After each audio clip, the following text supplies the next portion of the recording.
Саламатсыздар ма балалар? Бүгін біз сіздермен қазақ тілі 4-ші сынып 107-ші сабақты өтетін боламыз. Бүгінгі сабағымыздың тақырыбы ғарышқа жол және өткен шақ.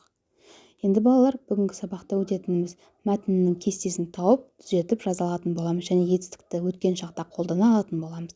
Балалар, алдымен сабақты бастамастан бұрын менің каналыма тіркеліп, видеоға лайк басып қойыңыздар. Себебі менің каналымнан 4-ші сыныптың математика және қазақ тілі пәндері бойынша үй жұмыстарын тауып көре аласыздар. Енді бізде бірінші 12-ші жаттығу беріліпті. Мәтінді қатесіз көшіріп жаз делінген. Алдымен балалар мәтінді оқиық. Адам ерте кезден-ақ ғарыш денелерінің жердегі құбылыстарға әсерін білуге тырысқан. Ғарышқа жол 1954 жылы 4 қазанда ашылды. Бұл күні бұрынғы Кеңес одағында жердің жасанды серігі ұшырылды. Етістіктерді тауып, қашан болған істі білдіретін және қай жақта тұрған айт, және оларға сұрақ қой делінген. Бізде берілген осы 12-ші жаттығу бойынша етістіктер ол білуге тырысқан, ашылды және ұшырылды. Бұл жерде білуге тырысқан бұл өткен шақта, себебі өткен шақтың қан жұрнағы жалғану арқылы жасалып тұр. Екінші бізде етістік бұл ашылды. Бұл да өткен шақтағы етістік, себебі өткен шақтың д жұрнағы жалғану арқылы жасалып тұр. Ұшырылды. Бұл да өткен шақ, себебі өткен шақтың д жұрнағы жалғану арқылы жасалып тұр. Келесі бізде балалар 13-ші тапсырма. Сөздерді тиісті жіктік жалғаумен, яғни сәйкестендіріп жаз дейді. Бізге мен, сен, сіз, ол жекеше түрде және біз, сендер, сіздер, олар деп көпше түрде жіктік жалғаулар берілген. Енді бізге екі жақта да биле деген сөз берілген, осыларды біз сәйкестендіріп жазуымыз керек.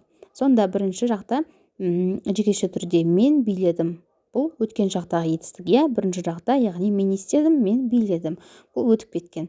Екінші сен биледің. Өткен шақта, екінші шақ бұл сен істедің, яғни сен биледің. Екінші сыпайы түрі сіз биледіңіз. Өткен шақта, бұл екінші жақта не істедіңіз, биледіңіз. Үшінші жақта жекеше түрде ол биледі. Өткен шақта үшінші жақ, яғни не істеді, ол биледі. Келесі енді бізде көпше түрдегі жіктік жалғауымен байланыстыратын болсақ, сәйкестендіретін болсақ, яғни балалар, біз биледік. Өткен шақ, бірінші жақ не істедік, биледік. Сендер биледіңдер. Өткен шақ, екінші жақ көпше түрде не істедіңдер. Үшінші сіздер биледіңіздер. Өткен шақ бұл екінші жақта не істедіңіздер, сыпайы түрде. Олар биледі. Өткен шақ, үшінші жақ көпше түрде бұл не істеді болады. Келесі балалар бізге ереже беріліпті. Мұқият оқып, есте сақтайық. Өткен шақ етістіктері іс-әрекеттің бұрын болғанын білдіреді. Мысалы, оқыды, келіпті, айтқан. Өткен шақ етістіктері не істедім, не істедің және не істеді деген сұрақтарға жауап береді. Келесі бізде 14-ші жаттығу. Берілген етістіктерді өткен шаққа қойып, сөйлемдер құрап жаз делінген. Оқы, қатыс, біл деген етістік берілген. Осы етістіктерге жұрнақ жалғау арқылы біз сөйлем құрап жазуымыз керек. Бірінші оқы. Мен Мұхтар Әуезовтің Абай жолы атты романын оқыдым. Яғни оқы, етістік оған д жұрнағы жалғанды, сонда мен оқыдым, демек бұл өткен шақты білдіріп тұр. Арман шахматтан жарысқа қатысты. Біз бүгін сабақта ғарыш туралы көп ақпарат білдік. Енді бізде 15-ші жаттығу. Мәтіннің қатесін түзеп жаз дейді. Алдымен мәтінді оқып алайық. Аз уақыттың ішінде ол сарапшылар тарапынан жоғары баға алды. Әуелі Тоқтар ғарышкерлер тобына дайындыққа қосылды. Тоқтар ер тұлғалы, жаны жайсаң азамат. Бейбіт Төлеубайұлы. Енді балалар мәтінді қатесін түзеп жаз дейді. Аз уақыттың ішінде ол сарапшылар, яғни бізге мәтінде б мен қате кетіп тұр, біз оны п-ға айналдырып жазамыз. Сарапшылар тарапынан жоғары баға алды. Әуелі жаңағы кісінің аты бас әріппен жазылады, Тоқтар, ал мәтінде кішкентай әріппен жазылып тұр. Бас әріппен. Әуелі Тоқтар ғарышкерлер тобына дайындыққа қосылды. Тоқтар ер тұлғалы, жаны жайсаң азамат. Енді етістіктерді тауып, қай шақта тұрған айт дейді. Екі етістік бар бұл жерде, алды және қосылды деген.